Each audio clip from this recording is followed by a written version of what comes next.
notes, you're not necessarily 100% sure what to put them under. In this one, I don't know if it should go under fractions or exponents, but let's put it under fractions.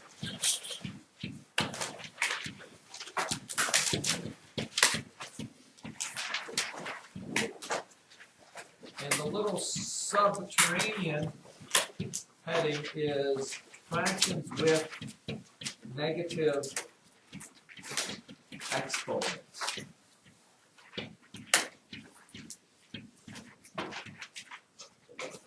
In other words, boys and girls and kids of all ages, what do I do with something that looks like this? 2/3 to the negative 2 power.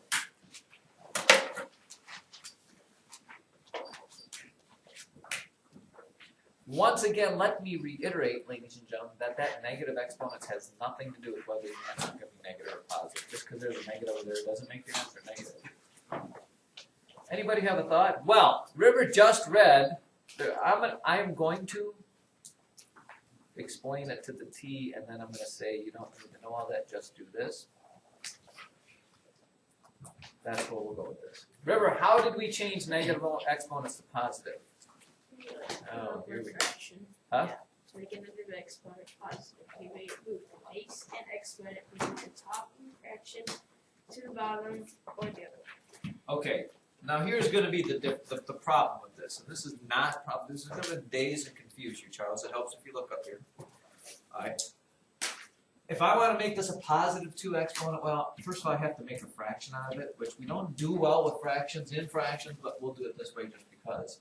I need to move all of that to the bottom of the fraction, which means I have a 1 on top of the fraction, and I have 2/3 to the second power on the bottom of a fraction. Now, I can do 2/3 to the second power. What is that? So now I have 1 over 4/9, which is just an ugly looking thing. But if you think about a fraction as being a division problem, what does this actually mean?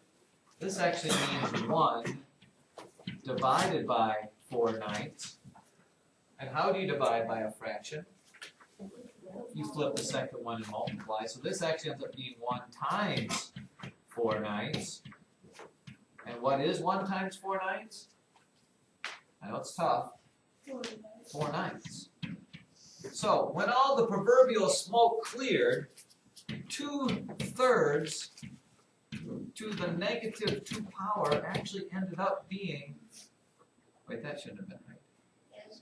It should be 9/4, so I was going to say that anyway. When all the smoke cleared, thank you for that, all this should end up being 9/4. So the question I guess you're asking me is, do I have to really do all that? Anybody tell me what the quick, simple way to do this? I mean, this would be all the steps that get you to the answer, but you can kind of shorten all that by saying doing what? What actually happened there? I mean, if you skipped all this stuff and I went from this to this, Kevin? Yeah, and so write this down. 2 make the exponent of a fraction positive,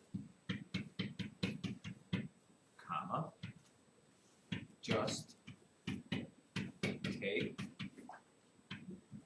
the reciprocal of the fraction.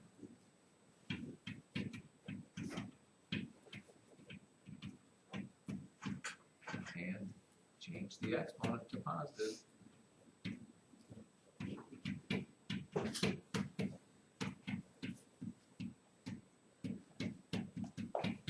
It's a pretty simple sort of thing.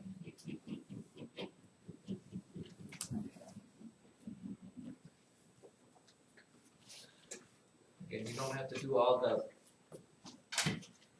work and all that, but it simply means this. If I have 1/3 to the negative 3 power, that is the same thing as 3 over 1 to the positive third power. You just flip it over, flip the fraction over, and make the exponent positive. Which is what? What is 3 over 1 to the third power? Going once, going twice. Sam? 27. Because it's 27 over 1. Bear with me on that. What is 5/8 to the negative 2 power? You just have to flip that over and make it 8/5 to the positive 2 power, and you end up with 64 over 25. How about that? Now you will be able to daze and confuse your friends.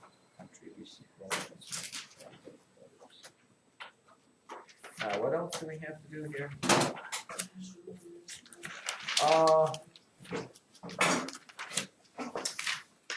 Take out your notes under decimals.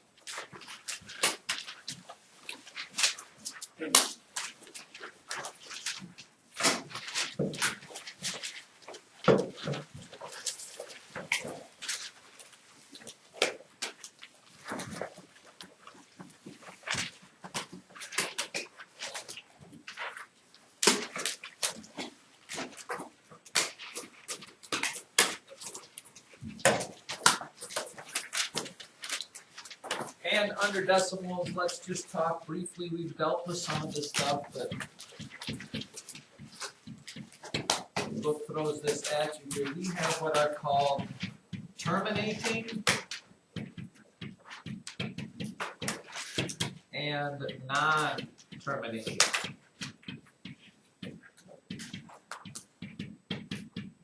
Well, to terminate means to what? End, right? And non-terminating means no end. And you already know some of these. If you have the fraction 1/8 and you turn that to a decimal, it is, well, let's do it. I divide 8 into 1. I end up with 0.125. Just take my word for it. That is a terminating decimal. It does not keep going. It works out nicely. 1/8 equals 0.125. However, if I have the fraction 1/3 and I divide 3 into 1, what happens? Well, 3 goes into 10 3 times, and I keep getting tens every time I do this. This is a non-terminating decimal because it will just keep going on forever. And we show that. We put the little line over the repetend, or what's called a repetend, we put the line over that means it's a repeating, non-terminating decimal. But the thing is, any repeating decimal is somewhere along the line of fraction. You know, if I had 0.66, what fraction is that? I gave you that little sheet that has those on it, right? 0.1 repeater is 1/9. 0.6 is 2/3, all that sort of stuff there, whatever that is. You have that there somewhere. But here is a question, and I guess we should go to, let's go to percents. Take out your notes under percents. Just want to jump around a little bit here.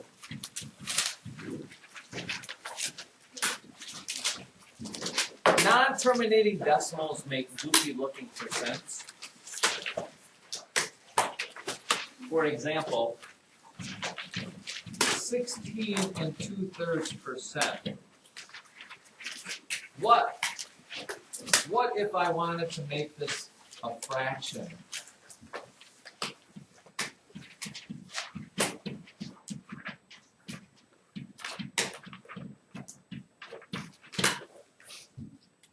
What fraction is that? Now please, River, I know what you're thinking, it's not right. River just wants to take 16 2/3 and make it 50 over 3 and say that's a fraction. I could see you thinking that. That does not work that way, ladies and gentlemen.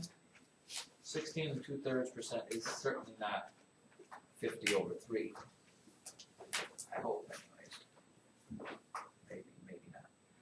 how do I change this percent?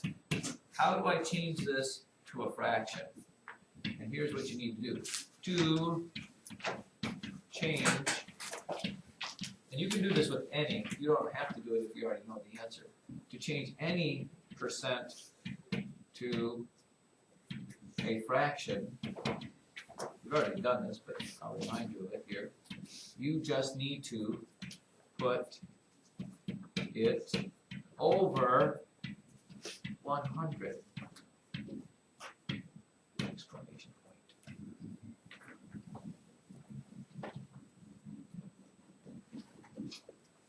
Put it over 100. We've already done this, yes or no? But remember, if you had 9%, 9% is what as a fraction?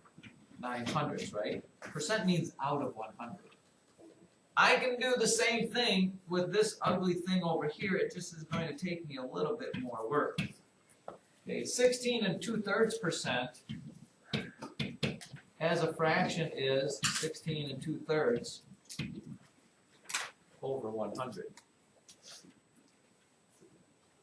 How does that look?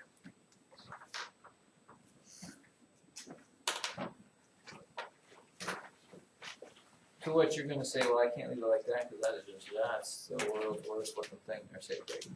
That's the world's worst looking thing. How am I going to fix that problem, Aiden? Using the knowledge you have right now, how do I change that into something that actually makes sense to the common man? Olivia? Yeah, but the thing with problem with 16 2/3 is it's a repeating decimal, and that won't work. That's a good thought, though, and that's why we're doing it this way, because the repeating decimals don't change into other things nicely. 16, change it to a fraction, so it's like. Okay, well, okay, let me do that. So this equals, it actually equals 50 over 3, but that's still 50 over 3 over 100. What does that do for me? You're getting closer, I think, though. Anybody? Ladies and gentlemen, say this to yourself as I say it aloud. A fraction is a division problem. So, why not divide? Take 53 or 50 over 3 and divide it by 100. How do I divide 100 into 50 over 3? Well, I make this a fraction. And how do I divide by fractions? So this becomes 50 over 3 times 1 over 100.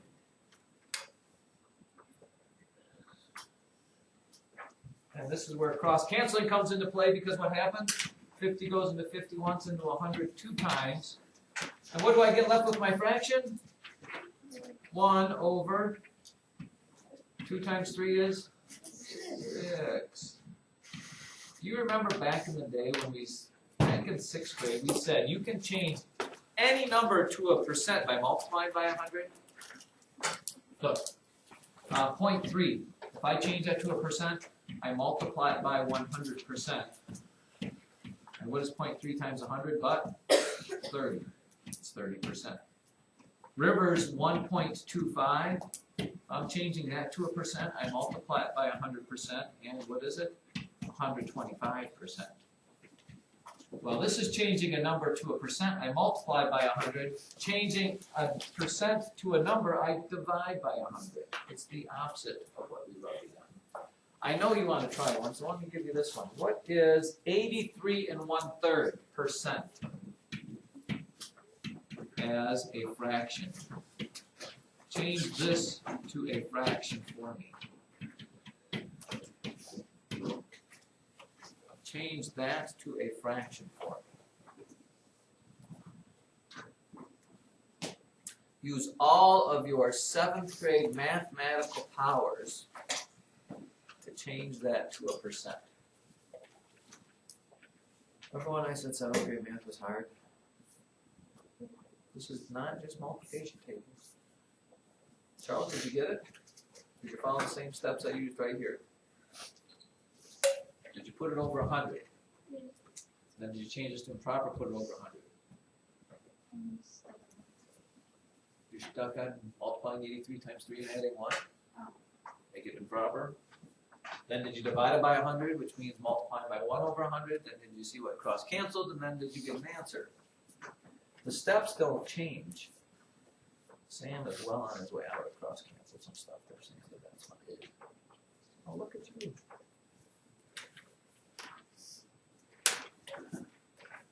By the way, children, I would say 92% of the people on the planet can't do this problem.